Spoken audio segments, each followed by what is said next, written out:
If you don't sign the loan for me, then get out of this house. Those words echoed through the kitchen I once built with my own hands, steel frame by steel frame. I didn't argue. I didn't raise my voice. I just sat there, slowly, wiping down an old horseshoe, the one that had stayed with me for over half my life. My son stood in front of me, his hands shaking with anger. My daughter-in-law turned away. Like I was a mistake she wished she could erase.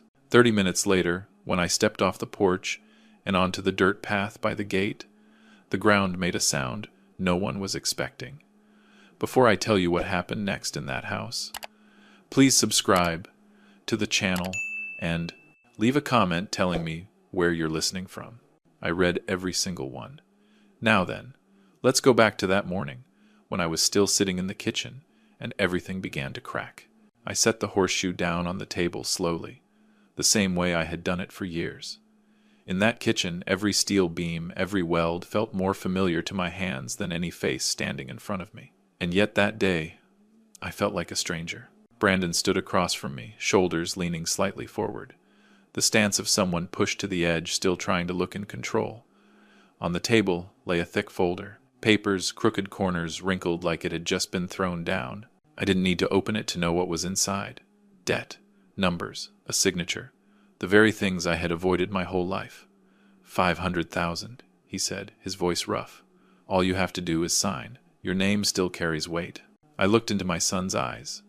There was no trust left there, no respect, just a cold calculation. I reminded him this house didn't appear out of thin air, that I once stood in Pennsylvania, wind and snow, raising steel frames with these very hands, that the foundation beneath his feet had been checked by me, down to every millimeter. Brandon let out a dry laugh. You already signed the transfer papers. It's mine now. He didn't say it loudly, but something inside me closed for good. In that moment I understood. To him my lifetime had been reduced to a signature at the bottom of a page, or money, or leaving. Jessica stood by the sink, a coffee mug in her hand, untouched. She didn't look at me. She spoke just loud enough for me to hear. This house needs to be cleaner, and more suitable. There was no outright insult, but I heard every word. I stood up. My knees creaked softly. No one stopped me. No one asked where I was going. I walked to my room, the small one at the end of the hallway, still smelling of old wood and machine oil. I opened the wooden chest. It had followed me from the old forge to this house. Inside, there was no gold, no secret documents, just work clothes, a few faded photos, and an old satellite phone. I picked it up, weighing it in my hand. I hadn't used it in 40 years. When I returned to the living room, Brandon was standing there with his arms crossed. Jessica leaned against a chair, her eyes cold. I didn't explain. I said exactly 5 words, just as I had promised myself. Come get me. Right now. Jessica let out a soft laugh. Brandon shook his head.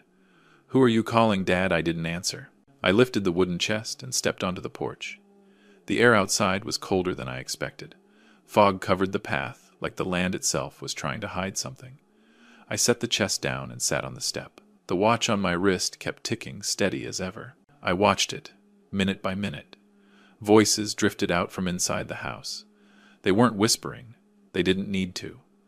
I heard talk of banks, deadlines, about how the old man was finally leaving. I wasn't angry. What I felt was a heavy emptiness, like steel that cools too fast, no longer bendable. 10 minutes passed. 20. Brandon opened the door, looked at me, then turned back inside. How long are you planning to sit out there? I didn't respond. I simply adjusted the chest so it sat straight. 30 minutes. I knew I wasn't wrong. The moment the second hand reached its mark, the air changed. First, a faint vibration under my feet, then a deep sound, low, steady, unhurried. The dirt road by the gate was used to pick up trucks and tractors. That day it welcomed something else. The fog tore apart in layers. Dark metal slid past the trees. The vehicle stopped slowly, as if it didn't want to disturb anyone. The door behind me flew open. I heard a sharp inhale. Brandon stepped out and froze. Jessica wasn't smiling anymore. No one spoke. I stood up. My back was straighter than before, not because of the vehicle, but because I knew. From that moment on, every ultimatum they had given me no longer mattered. I didn't turn back to look at them. I lifted the wooden chest and stepped off the porch. Inside me, there was no victory. Only one quiet thought. Some things take a lifetime to build, but it only takes one sentence to reveal who the people inside truly are. I walked slowly toward the gate, the wooden chest brushing against my leg each time I paused. Behind me, I could feel their eyes, heavier than the fog, swallowing the path. No one called me back. Maybe they still thought that vehicle was a mistake, or some pointless display I had no business being connected to. The vehicle came to a full stop. The engine shut down, leaving a silence so deep I could hear dry leaves being crushed under the tires. The rear door opened first. No rush, no noise. 3 men in dark suits stepped out and lined up. They didn't look around. Their eyes locked onto me, as if I were the only fixed point left in that space. I heard Brandon swallow hard behind me. Jessica stood close to the porch, fingers gripping the edge of her coat. I didn't turn around. I had turned back enough times in my life. Then another man stepped out slower than the rest. He wasn't young, silver hair neatly combed, the steady posture of someone used to making decisions. When he saw me, he stopped and did something no one there expected. He bowed, not a polite nod. A deep bow, his whole body leaning forward.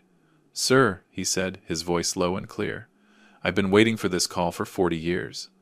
I set the wooden chest down. In that moment, every sound behind me seemed to vanish. I studied his face closely. Time had left its marks, but his eyes hadn't changed. They were the same eyes of the young man who once stood in my forge, shaking with fear, yet refusing to run. "William," I said, just his name. That was enough. He stepped closer, keeping a respectful distance. I came the moment the signal came through. "I hope I didn't make you wait." "I wasn't waiting," I said. "I was just sitting." One of the men in dark suits opened the door wider. William tilted his body, motioning for me to enter. I didn't rush. I turned around for the first time since the vehicle arrived. Brandon stood there, mouth slightly open, no sound coming out. Jessica had gone pale, her eyes darting, trying to piece together something that finally made sense. "I'll be gone a few days," I said evenly. "The house, do as you please." No one answered. I turned away and stepped into the vehicle. The door closed behind me, a soft but final sound sealing me off from that house. As the vehicle moved, I looked through the window. The wooden home faded into the fog. There was no sense of loss, just a page being turned. The drive was longer than I remembered.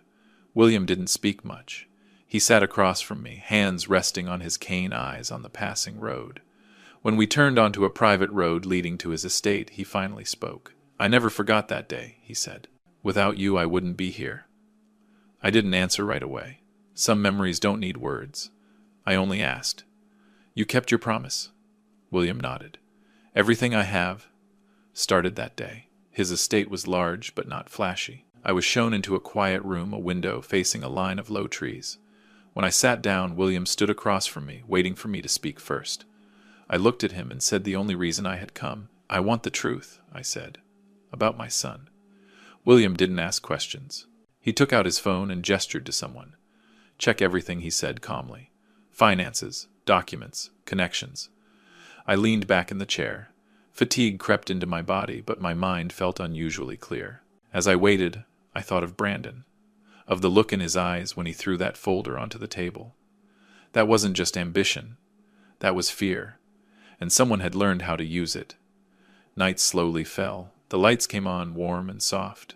William returned, placing a folder in front of me, thinner than I expected. He didn't open it. He looked at me as if weighing his words. "There are things," he said slowly, "you should know, but once you do, you won't see anything the same again." I nodded. "I didn't come here to keep things the same." William opened the folder. The figures stared back, neat and cold. I read every line. Each one peeled away another layer of paint. There was no loud collapse inside me, just a heavy realization, like discovering a piece of steel had been heated wrong for far too long. I closed the folder. Outside, night settled over the estate. I knew then this wasn't going to end with a vehicle appearing in the fog. Some truths had begun to surface, and once steel has been exposed to fire, no one can pretend it's still untouched. I didn't sleep right away that night, not because the room was unfamiliar, but because the numbers were still sitting in my head, refusing to settle. I was used to reading steel by the color of the fire. One glance and I knew exactly what state it was in. Paper is different. It stays quiet. And that silence, that's what leads people off course. The next morning I asked William to show me everything. Nothing left out. He didn't object. He knew I hadn't come here to be comforted. I needed the truth, even if it meant watching the house in my memory collapse one more time. The days that followed moved slowly. I sat in William's study, the window always cracked open just a little. His people brought in folders, statements, transfer records, one after another.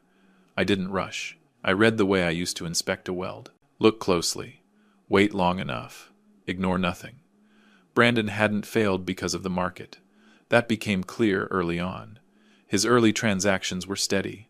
Some even showed growth. Things only started to go wrong when the authorization documents appeared. Brandon's signature was there, consistent, but the ideas weren't his. Someone had laid the path out in advance. All he had to do was follow it. Jessica's name appeared more often than I expected, not in obvious places, in the small lines, the harmless-looking decisions.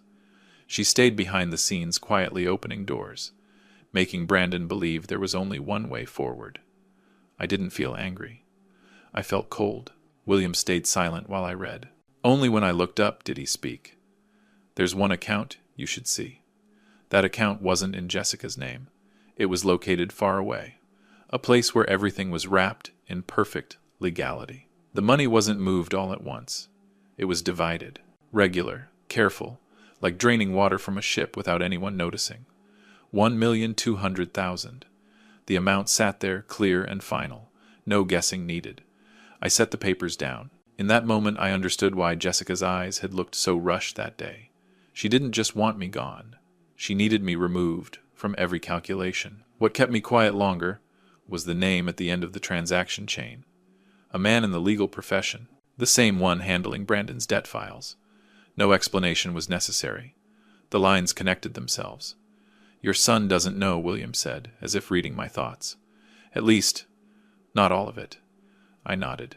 Brandon wasn't clever. He grew up in this house, inside walls I built myself. He believed everything was solid, like steel. He didn't realize some things don't need force to break, just patience. There was one more detail, one that made me read the notes several times. Internal comments mentioned a story I had never told Brandon, about the old forge, the land behind it, about how I once refused to sell even when the offer was high. Jessica had told Brandon I was hiding something there. Not bank money, but real value. A reserve only I knew about. She planted the idea slowly, enough for suspicion to grow, then disappointment, then anger. When I refused to share, I closed my eyes. I remembered Brandon as a boy sitting by the forge in the evenings asking endless questions. I hadn't hidden anything. I simply never taught him to chase what I never valued. William stood and walked to the window. "How do you want to handle this?" I didn't answer right away. I thought about that morning in the kitchen, the folder thrown onto the table, the ultimatum. Brandon hadn't spoken those words out of hatred. He said them because he believed I had betrayed him first. "I won't expose everything yet," I said. "Not now." William turned back surprised. "You're sure?" "I'm sure," I replied. "If you bend steel while it's cold, it snaps. I need it to pass through fire." He didn't ask more. He understood I wasn't looking for quick punishment.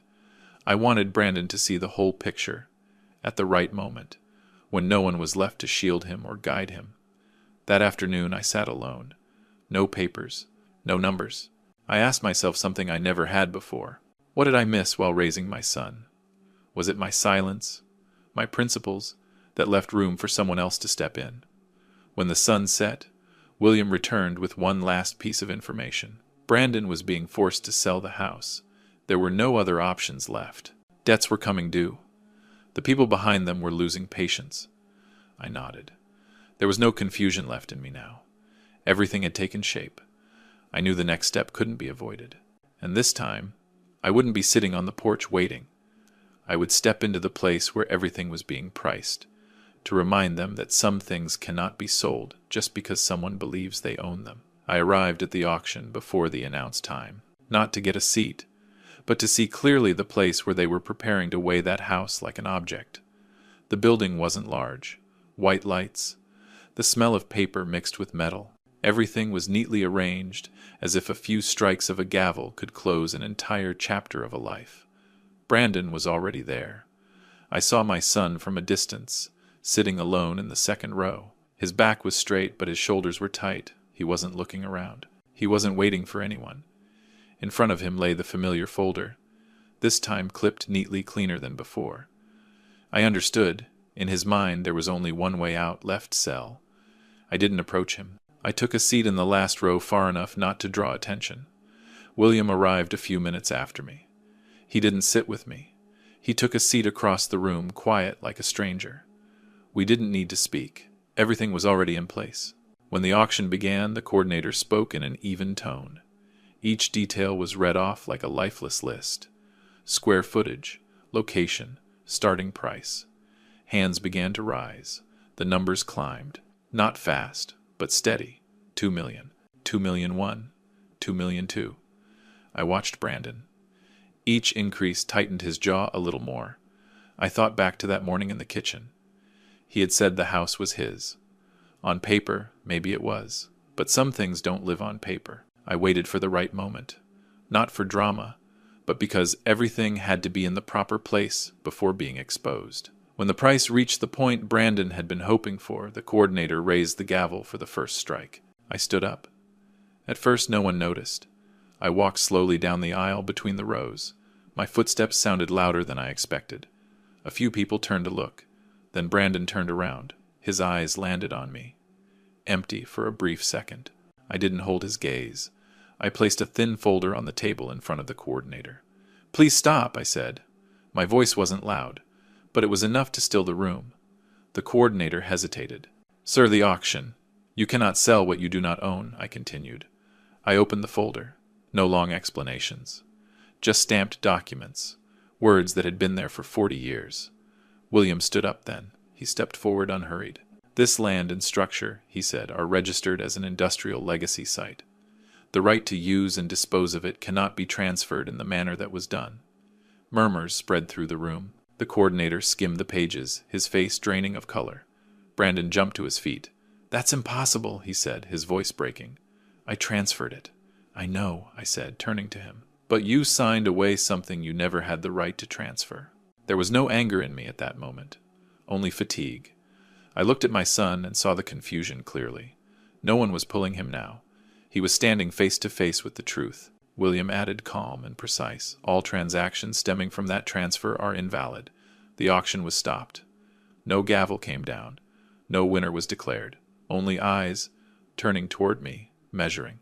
I didn't care. I looked back at Brandon. "You don't owe the bank anymore," I said. "You don't owe the people who pressured you." His breathing quickened. "Then, who do I owe?" "Me," I answered. "And that's a debt you can't repay with a signature." I saw his shoulders slump. Not from fear, but from realizing there was no way left to run. I didn't offer him a choice right then. I let silence do its work.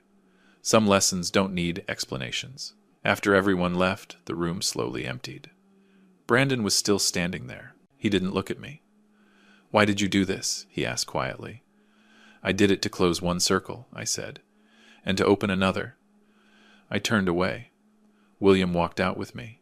The sky outside was low and gray. There was no sense of victory, only a decision finally placed where it belonged. I knew the hardest part was still ahead. Exposing the truth was only the beginning. What I was about to do would slow everything down, make it heavier, uncomfortable for everyone involved. But it was the only way for steel to hold its shape, after it has passed through fire. I left the auction building as the afternoon was fading. No one stopped me. There was nothing left to argue. Brandon followed a few steps behind. He didn't ask anything. Maybe for the first time in many years, he didn't know what to ask. We didn't speak on the drive back. The car moved steadily, unhurried. I looked out the window as the trees slipped past. Sometimes silence is the only way to let things settle, before words do more damage than good. My old forge was still there behind the wooden house. The tin roof was worn.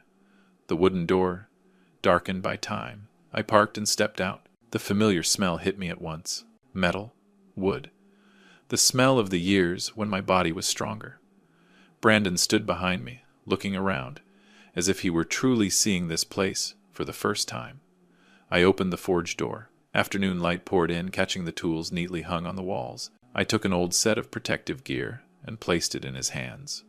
No accusations, no conditions. For 5 years I said, "You'll work here."